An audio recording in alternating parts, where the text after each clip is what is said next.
How's it going, everyone? My name is Graham and welcome to Two Left Thumbs. Right off the bat, thank you for all the love on the Henry Stickmin videos on the channel thus far. I've literally never had such a strong response so early after the release of a video. It's been unbelievable. Several months back, I actually essentially made this video already, but for the Flash version of Escaping the Prison. Shortly after, a release date for the full collection was set, and I figured, hey, I'll just hold off and redo this series when the full collection is out. I originally skipped over Breaking the Bank entirely, but in its update it does have a few references, so let's lump that in here. Whereas the other 4 Flash games have been remastered for this collection with updated art and animations, this one was remade from scratch. Puff felt that everything felt too stiff and there was simply not much room for improvement. I mean, look at this. Henry doesn't even have shoes or fingers.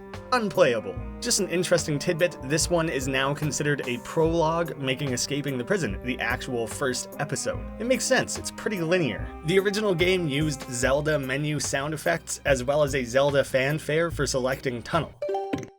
This has been switched to the way options are presented in the rest of the series, with each one popping on screen sequentially with their own accompanying sound effects. And whereas the original game then cycled back through the original options in that current screen, the remaster switched it over to the now iconic fail screens. You'll notice Tunnel has been renamed to Shovel. In the remake, we get a copyright-friendly fanfare, but still the same general concept of Henry holding the item overhead, Zelda style.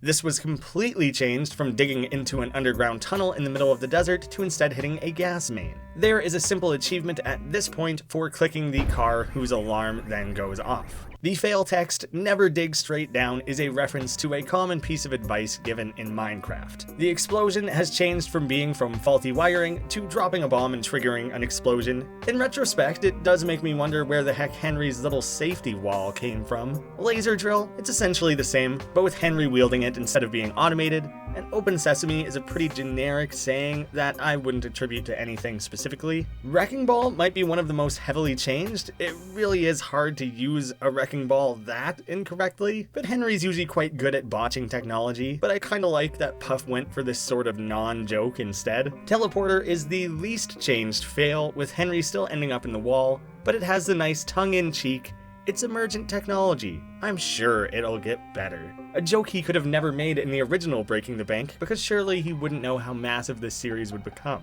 I don't plan to cover every character bio unless there are references within. I already did that in great detail in my own 100% Let's Play of the Henry Stickmin Collection, so finding and reading through all those already exists from myself. I don't really like to repeat content, even though right now I'm remaking a video, so that's rather repetitious. Try not to read too closely into that. There's a quick but effective jab here about players commonly mistaking it as the Henry Stickman series all these years. That's one of several instances where Puff makes fun of that.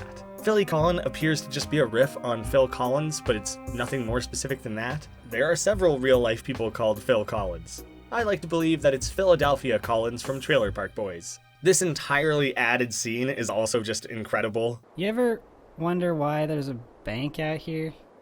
Well, I think it's supposed to be like more of a vault, you know? Oh, that makes sense. And yet, despite several new jokes and addressing some weird inconsistencies, we still never know how Henry ties the bag from the inside. I also thought it was neat that these guards actually do exist in the original, they just never had anything to do before. That's everything to be said there. Escaping the Prison. Let's move on to that. An interesting thing I noticed going back through this game, and maybe it's something that applies to other installments in the series, but I tend to think not quite. There is actually at least an attempted explanation for every decision that Henry makes. There's always a source for his items. The first set comes from the cake, others are in the room with him, maybe a box full of random supplies on a roof. It was just really interesting once I noticed it and thought I'd share, and I'm gonna be looking for that in the next installments. Not every fail has a reference, so we'll zip to the ones that do. You can use file, cell door, end up in the room with the belt of grenades. I actually wrongly attributed this one as a WTF boom meme in the previous video.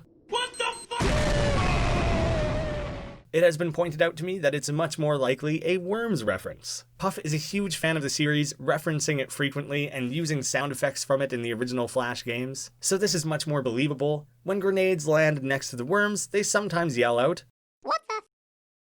In my own Let's Play of the series, I had this big moment in the 5th game where I was like, oh, it's the first time Henry Stickmin spoke. Seems like Henry's got a plan. So, Is he not gonna get a chance? That was like the first thing he's ever said. No, not really. He usually says like 1 or 2 words per game. It's kept to a minimum. What the? So yeah, that was totally my bad. I overreacted. It was still a fun moment though. Instead, you could choose the chair, move to the left. All 3 donuts on this plate can then be clicked. There is an achievement throughout this game for collecting all the donuts. And you'll notice that this female in the bottom left had her hair changed from red to brown. There are a few redheaded female characters before we ever meet Ellie, and with her own uncertain history and the lack of character bios in those Flash games, people had a lot of running theories that every redhead was Ellie, so I think Puff just wanted to be extra certain to squash those theories here. Moving right through the vent and choosing the rope, you initially live, but then are run over by a truck with the fail text, "This seems awfully familiar." The truck that runs you over is clearly one from the desert bank/vault. We used to see undeniably in the Flash version that this was still being driven by Ted McAdams, but he then becomes a security guard working at the museum where the Tunisian diamond is stolen. It even says in his bio in that game that he quit working after a certain incident. So presumably Puff blacked out the windows here, so it's unclear who's driving. Ted is likely no longer working with the bank since then. It all leads to some interesting theorizing that vault and Penitentiary all exist in the same area.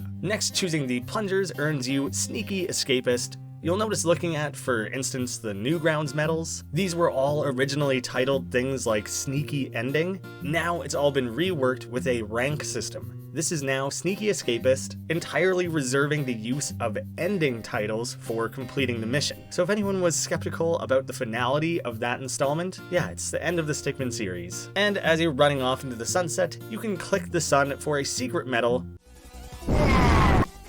which is probably my personal favorite and most unexpected shoop-de-whoop there is. I've always found that meme weird. It's pretty funny here. The parachute, there's like a Coke bottle in the backpack, nothing else. With the jetpack, you first get this fake-out fail, with a very lengthy fail text on screen for only a fraction of a second that you need to pause to read.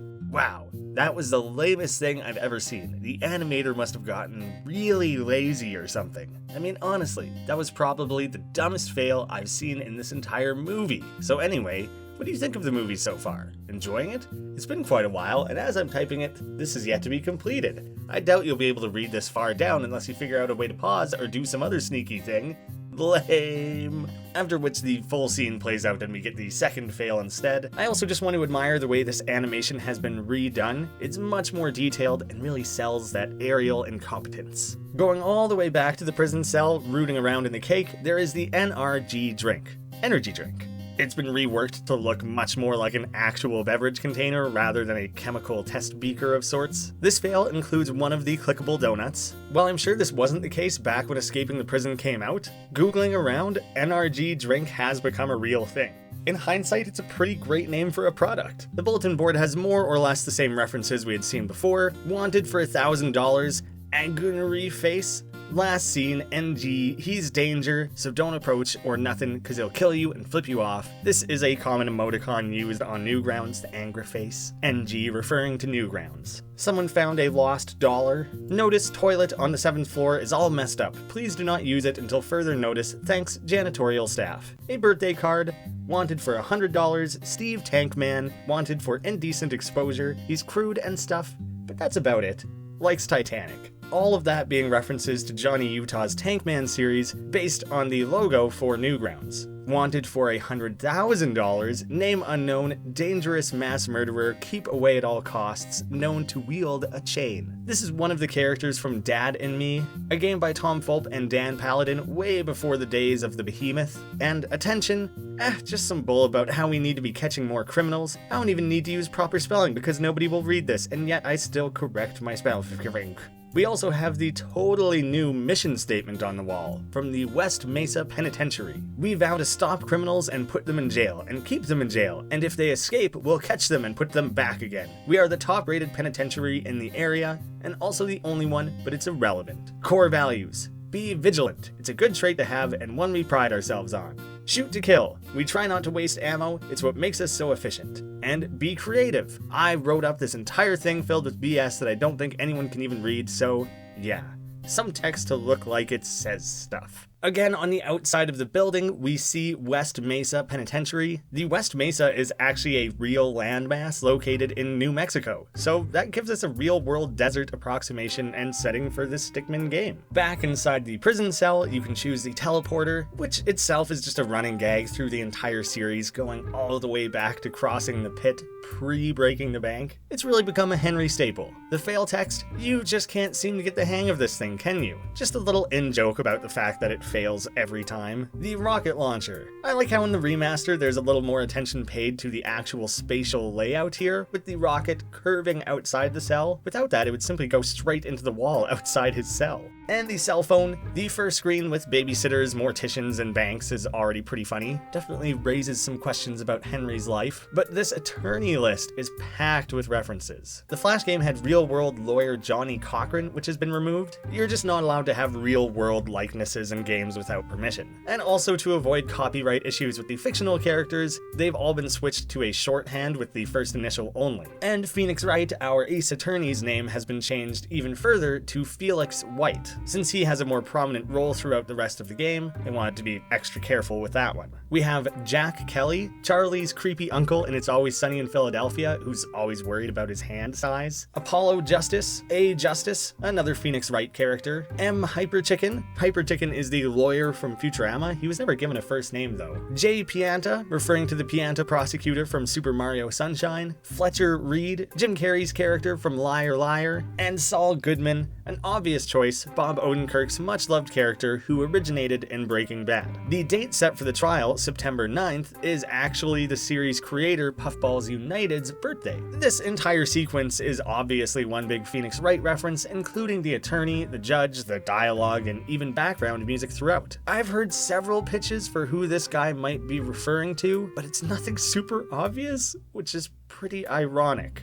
He's kind of a mismatch in between of several prosecutors and characters. The disguising bag, shovel, teleporter are all items used in the previous game. This time around we have the attorney's badge, which mocks the way Phoenix Wright will commonly flaunt his own status with his badge. Doesn't really have any bearing on any case ever. Every piece of evidence, other than the correct one, will play out the same sequence, ending in a guilty verdict and a fail. When selecting the correct option, the disguising bag, the arresting officer Winston Davis is instead found guilty, with the argument being made that Henry couldn't have tied the bag himself, and therefore must have been stuffed in there. This is definitely Puffballs poking fun at themselves and the audience for how little sense that bag tying moment is and how obsessed everyone was with it. During his lawyered up rank, Henry then immediately pursues an armored money truck again. He's just really committed to that one avenue of get rich quick, eh?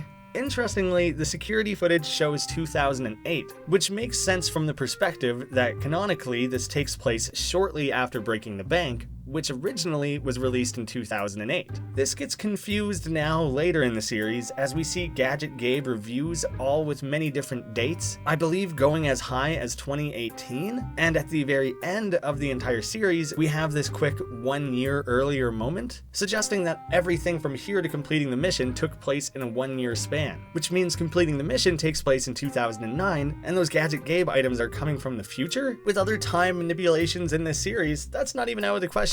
It's just something to think on. Going back to a new branch, starting with the drill. The appearance of the drill and how it's held and used by Henry are both thought to be Mr. Driller references. Once we end up down in the bathroom, which I also presume to be the faulty bathroom listed on the bulletin board, or else why else would it be boarded up, you'll notice a few silly things on the outside of the bathroom stall. We have the much more typical version of Newground's Angra face. For a good time, call 8675309. And then we just have butts, even though it seems to be a singular butt. Great joke. The best joke of the whole stall, if you ask me. Big LOL. And then just some scribbles. One of the words looks kind of like dumb, ... but it's a little too chunky to read properly. Here we can use the Opacitator, the first appearance of the previously mentioned Gadget Gabe, who has a recurring sci-fi gadget review series throughout these games. The name is itself likely a small nod to Gabe Newell. On the shelf you may see another donut to collect. Wrong. It is a bagel, which itself is pretty funny because back when this game came out, that wouldn't have been a reference, but now it kind of is thanks to Spider-Verse. I guess we know who's referencing who then, don't we? But as you start falling down through the penitentiary, you can actually grab a donut. Within the written instructions of the Opacitator, you can click the line about opaque meaning see-through for an achievement. That is factually incorrect, and it's meant to be a joke about this poorly made gadget and equally sloppy instructions. We get to see a few silly things as we fall through these prison floors. There is a motivational style poster on the wall. Teamwork, share victory, share defeat. I was really hopeful that there would be some funny donut brand name. We just kind of see D something O's donut. There is a murder weapon on the ground that seemingly slipped from this guy's evidence bag. Another originally red-headed woman that now has a new hair color. This is Sally Q, and her bio even makes a joke about people commonly confusing her with Ellie. The shorter hairstyle of this character was just that little bit closer. And right at the end, there is a fossil of a dinosaur eating the fossil of a stick person's leg. That raises a lot of questions about stick anatomy that I think we're better just kind of blowing right past. Plus we get the amazing bio there of Ungus Bungus. That's right, even the Caveman skeleton got a bio. And next to them, we have a drill from Inner Sloth's first game together, Dig to China, a free online flash game. If instead we had chosen the crowbar, the guy at the bottom, the little chin beard, is actually the employee of the month. While we're dashing around doing our QuickTime events, which thankfully in the remaster you reset the most recently failed QuickTime rather than going back to the beginning of this entire sequence, you can run up the wall and flip over, Matrix style. I'm sure this is present in loads of kung fu movies. The Matrix is just what comes to mind for myself. We then get a good old-fashioned Western style standoff. The soundtrack and framing is very reminiscent of The Good, the Bad, and the Ugly. It used to have the original song, but instead now uses a more copyright-friendly musical cue that simply references that.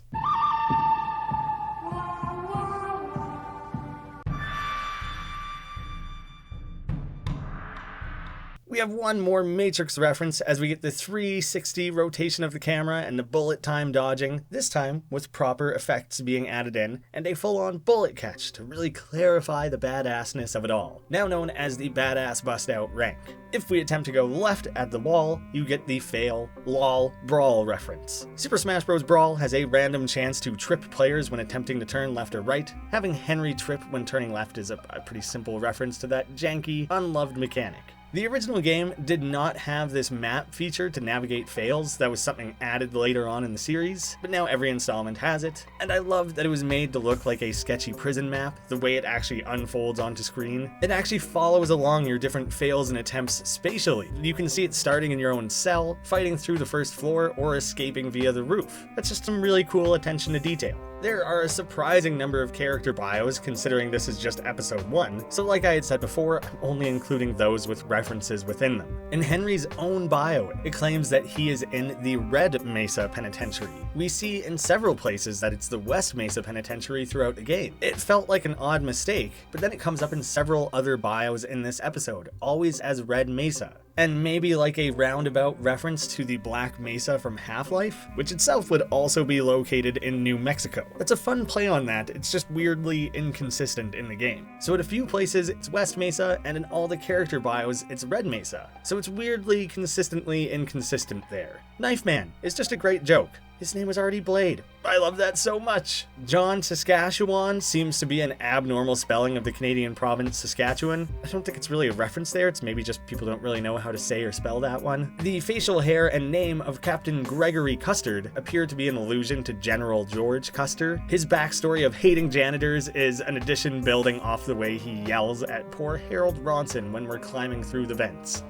Unknown Hendrix is probably just a broad reference to when we hear police officers get referred to or scolded in movies. It's pretty common to be on a single name basis. You can kind of picture the chief calling the rogue officer into his office. "You're way out of line, Hendrix." But I don't know of anything specific there. Hubert Brown looks a lot like the unnamed judge from the Phoenix Wright series, which makes sense, it's all leaning into that reference. His profile jokes that he looks a lot like the other city judges, while in Ace Attorney games, there is simply the one generic judge, leading fans of that series to joke that it's kind of a Nurse Joy situation with all the judges looking the same. Winston Davis's bio confirms that the bank we robbed was simply known as The Bank. Very descriptive title. Michael Benz and Matthew Flexer were simple copy and pastes of one another, one with a goatee added to it. It's a funny time-saving thing from puffballs that you're not going to notice with that scene playing out. It becomes much more obvious when their bios are right next to each other, and he plays that up by joking about them joining at the same time and that their distinguishing feature is their facial hair. The name Benz and Flexor is seemingly a reference to a Futurama storyline where Bender has a doppelganger known as Flexo, and the only distinguishing feature there was a goatee.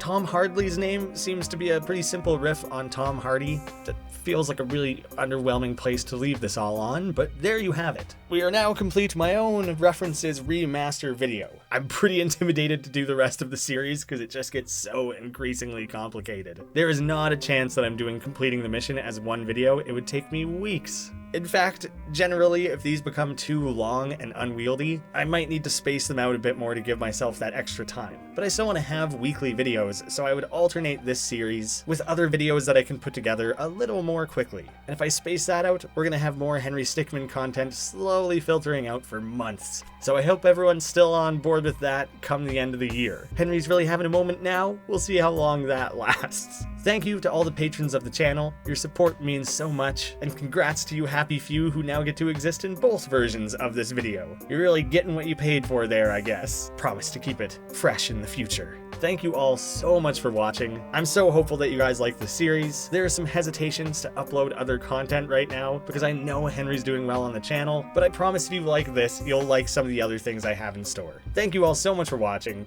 I'll see you again soon.